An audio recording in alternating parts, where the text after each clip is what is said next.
Let's move on with Nigeria's National Assembly on Tuesday voting on the report of its Joint Committee on the review of the country's 1999 Constitution, which consisted of 68 bills in total. On our Rights Exchange tonight, we're focusing on a few of those bills that have direct bearing on the state of the nation's economy. Welcome our guest, Professor Kenife, a development economist, live from our Abuja studios into this two-part conversation. Good evening to you, Professor, and thanks for coming in for this conversation. Give me your first word on this long list of constitutional reviews just concluded by the National Assembly. Thank you very much. We appreciate it. Give me your first word. How do you think through this constitutional review? I think I'm so happy that this is happening. We've waited for so long, and to have this National Assembly perform beyond my expectation. And in fact, voting in a how would you describe that? In a non-partisan way and in the best interest of this country. I really appreciate what they have done. And I'm sure we'll have time to look into the details. Yes, well, very impressive, in my view. Yes, the details is where we're getting into, because speaking to specifics, what are your views on provisions relating to key economic infrastructure areas such as airports and railways now out of the exclusive list? Well, if you look, how many airports do we have? We have only about 24 airports. South Africa has almost 100 airports. Brazil has 4,000 airports. So we haven't actually started. And so the way to go is just to let the states get in. In the end of the day, many of the states who built airports turned back and asked the president to please get fund to manage it. But the safest way to travel in Nigeria today is just by aviation. And you can see that the fare has doubled. So we need to get more traffic to be able to reduce the cost and scale the business for those airlines. So it's a very good, very welcome development. They should open the space. It's like banks. When we open the space in bank, everybody's benefiting. We have so much more mileage. And when I was addressing the management of FAN 2 weeks ago, I told them that the elasticity of demand is infinite. So if they triple the price, the demand far outstrips the supply of airline seats available. So we need to now look at how to affect the supply side. We need to influence the supply side by opening up the space.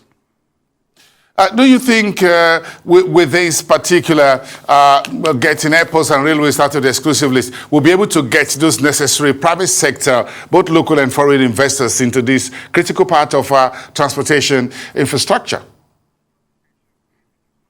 Oh, absolutely, without a doubt. If you look at the rail, you see the challenge we are having with, the like of China now, not likely to fund much of the big transport. Many states can do with commuter rails. In fact, 2 or 3 states can come together and interconnect by rail. So we should allow this federal government to deal with national trunk infrastructure, but let the states get in on the interstate, intrastate, and on those commuter rails. Lagos is very ripe for those.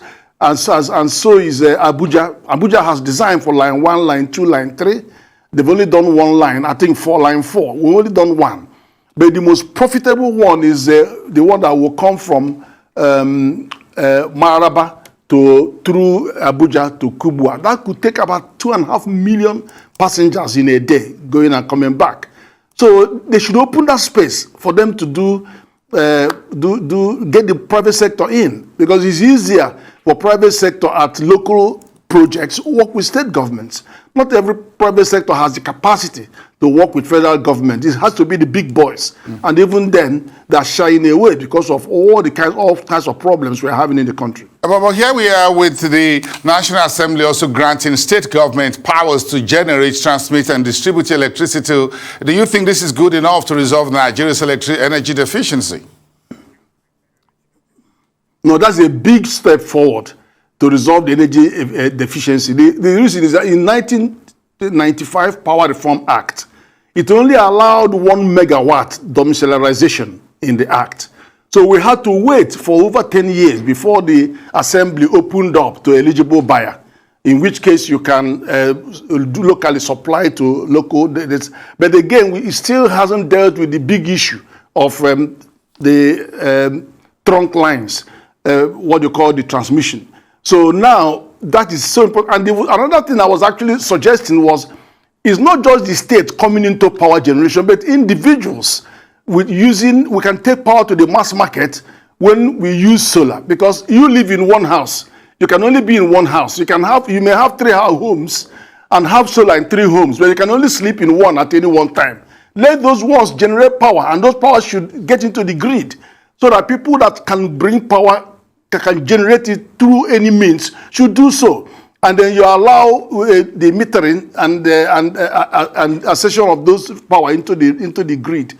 The state should take part in this. Don't you think we should be able to work it out? Professor, don't you think states and local governments should also be empowered to license power or energy companies, set regulations, market standards, and all of that? Go the entire 9 yards, as it were.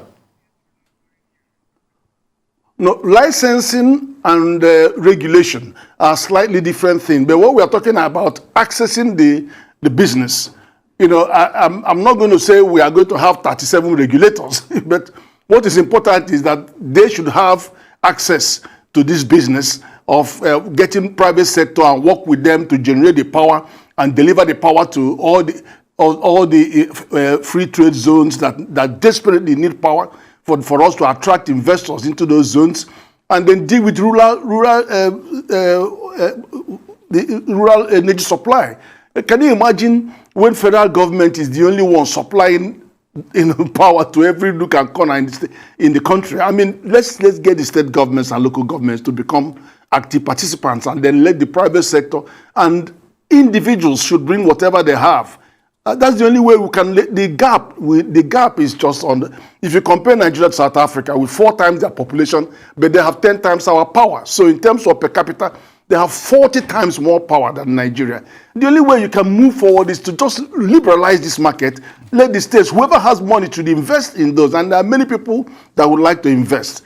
And then we should just open the space.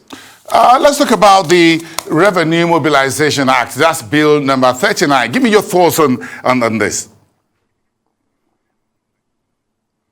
From what perspective, which perspective you want me to come in on? Yeah, the Revenue Mobilization Federation Commission, the bill number 39 was also passed in terms of what should be accountable, what goes to states and the federal and what have you. I saw a few other bills talking about whether we should also separate the Consolidated Federation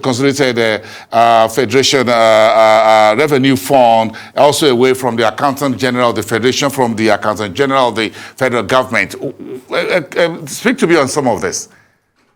Oh, okay. Generally, the bills taken together, they're trying to bring in more transparency. They're trying to bring clarity on who does what, and then they also try to bring more accountability and prudence in the management of public finance management.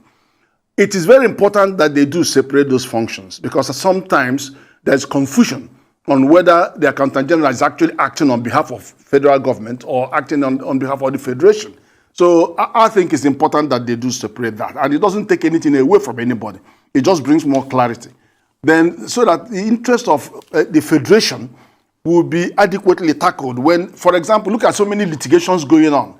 There wouldn't have been any need for those litigation if there were that clear separation in those roles. And for example, the VAT. Now, the VAT is a very tricky one, because I can't understand why you are going to remit what is already in the concurrent jurisdiction, remit it to the exclusive list, when the interest that the federal government has on the exclusive list was just to receive 15% collection fee. So why would you take the whole thing there? So I think the position should be, let anybody who collects keep the collection fee. If federal government collects what it can collect, it should keep 15%. Let the state keep 15% for collection. And then, of course, the division of the money will still be 85% goes to the state and 15%. So I don't think that we should do that. I don't think we should bother about creating more problem in that particular respect. There may be areas where you can say, okay, federal government should collect revenues in its home territories. For example, at the border, because their customs are there, and then at federal institutions, because wherever they are, things that are really federal, so that you don't have states coming to hound federal establishments on collecting tax. But whatever happens is that wherever they collect, they should be entitled to have a collection fee. After all, FIRS is getting collection fee, customs is getting. So what's wrong with the state government getting collection fee and federal are getting collection fee? So I don't see why it should migrate to an exclusive. We want to bring a lot of things out of exclusive. Yes. Do you think this constitution review and a few of them that border on the economy, do you think is a very good way stepping forward on how we kick the economy forward, moving into the next phase of our political history, as it were? I think it's very important, because what we are now doing is that we are liberalizing the space. And then secondly, we are beginning to offload there's this subsidiarity principle that says whatever you can do at a lower level of governance, then do it there. Don't overburden yourself with something that some other level of government could handle. So it is what we are seeing now is a conscious attempt to begin to engage subnational entities and leveraging their potential to work with the private sector, because MSMEs are the ones they work very closely with. So we're actually beginning to rebalance the economy in a way that is going to make it more efficient and more productive. Thank you so much, Professor Kenny, for development economists. We thank you for your time on the program tonight. Do have a wonderful evening.